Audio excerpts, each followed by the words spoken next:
Bonsoir amis téléspectateurs d'Afrique Sport TV, bienvenue dans ce journal du soir du mercredi 1er décembre 2021. Tout de suite pour les titres. À l'instar de la Tunisie, la veille dans le groupe B, c'est une véritable démonstration de force qu'a proposé l'Algérie en cartonnant le Soudan 4-0 ce mercredi au Qatar pour son entrée en lice à la Coupe arabe de la FIFA.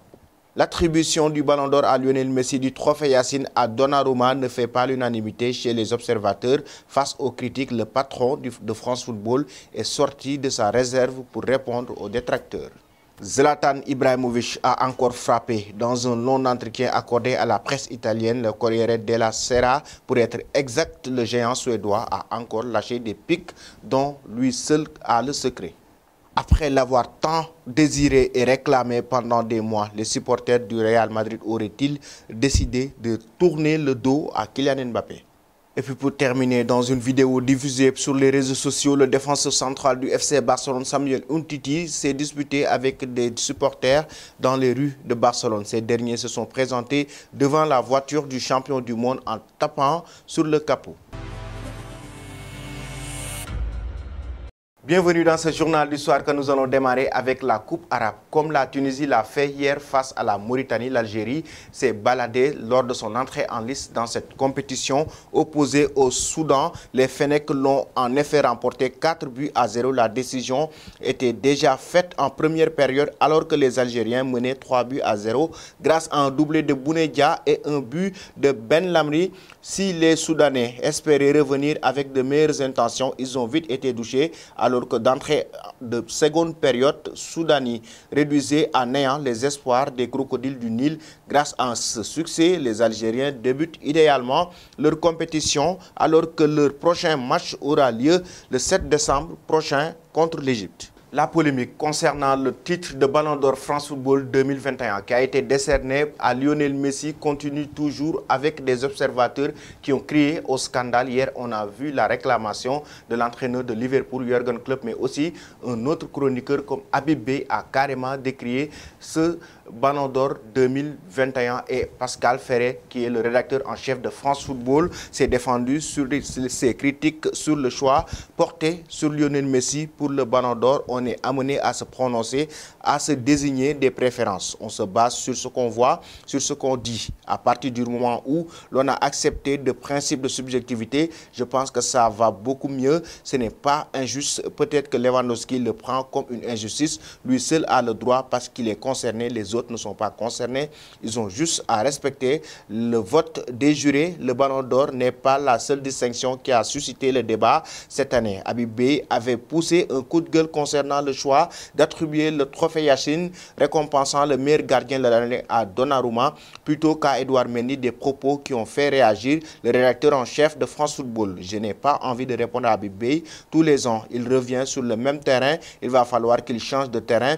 Tout ce qui est excessif est insignifiant et pour moi, Habib Beye est excessif. Vous pouvez en tirer la conclusion. Le rédacteur en chef de France Football a donc répondu à Habib Beye concernant les critiques sur le Ballon d'Or France Football 2021. Nous allons maintenant en Italie pour évoquer l'entretien d'Ibrahimovic avec un média qui évoque non seulement le parcours de Kylian Mbappé qui doit quitter le Paris Saint-Germain, mais aussi en même temps il désigne le meilleur joueur de l'histoire du football après avoir poussé le natif de Bondy au départ du PSG ou encore donné son avis sur le Ballon d'Or de Lionel Messi.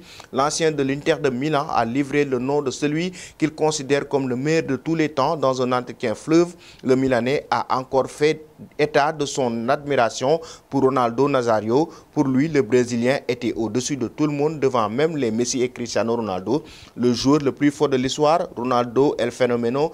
Je me limitais quand j'étais petit à indiquer l'ancien joueur du Barça. Lors de cet entretien, il a été aussi question de sa mésentente avec Pep Guardiola. Il ne m'a jamais compris, il voulait tout programmer, j'avais un geste instinctif et puis je pensais à ce que Guardiola voulait et je changeais. Je pensais double et il n'aime pas des joueurs avec de la personnalité. J'avais devenu un problème. Et justement, parlant de Kylian Mbappé avec Zlatan Ibrahimovic qui le donne comme conseil de quitter le club de la capitale française alors qu'il n'a toujours pas prolongé avec le Paris Saint-Germain et son départ pour le club merengue semble plus que jamais être une priorité pour lui. Le prodige français pourrait rencontrer un obstacle de taille en la personne de Vinicius Junior. Espéré depuis longtemps, l'éclosion au plus haut niveau de la pépite brésilienne est en train de se dérouler. De quoi faire retourner leur veste à plusieurs observateurs madrilènes, journalistes de la Cadena SER, Anton Maena, Julio Pulido, José Gallego et Mario Torrejón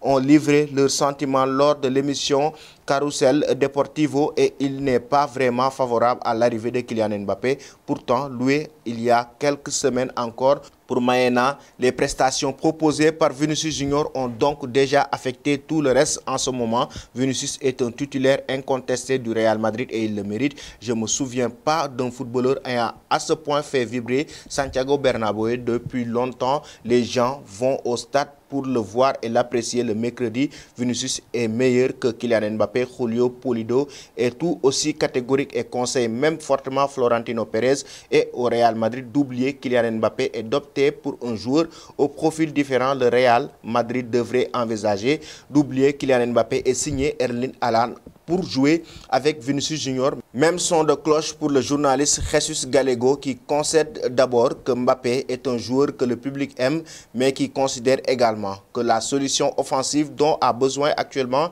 le Real Madrid est bien plus Haaland que le français. Et nous terminons ce journal à Barcelone. C'est une vidéo qui circule depuis cet après-midi. Samuel Umtiti qui a eu une altercation avec des fans du Barça qui ont envahi sa voiture. La situation du joueur français et certains fans du Barça n'est pas au beau fixe ce mercredi après l'entraînement du club catalan. Des supporters ont bloqué sa voiture à la sortie du Camp Nou. L'un d'eux a même tapoté sur le capot de la voiture du défenseur central en colère. Il est sorti de sa voiture pour parler avec le fan en question à plusieurs reprises. Le champion du monde lui a demandé du respect à son égard. Pour rappel, ces derniers temps, Umtiti est indésirable au Barça, d'autant plus qu'il aurait refusé de baisser son salaire malgré les difficultés du club. Il y a quelques mois, lors de la présentation des joueurs du Barça, il a été hué par les fans. Voilà, chers amis téléspectateurs d'Afrique Sport TV, c'était tout pour votre journal du soir. Avant de vous quitter, la question concernant le Ballon d'Or France Football. Êtes-vous d'accord avec les propos qui ont été avancés par le rédacteur en chef de France Football, Pascal Ferret? En même temps, êtes-vous d'accord avec cette proposition d'Ibrahimovic, le fait de conseiller à Kylian Mbappé de quitter le Paris Saint-Germain? Merci et bonne fin de soirée.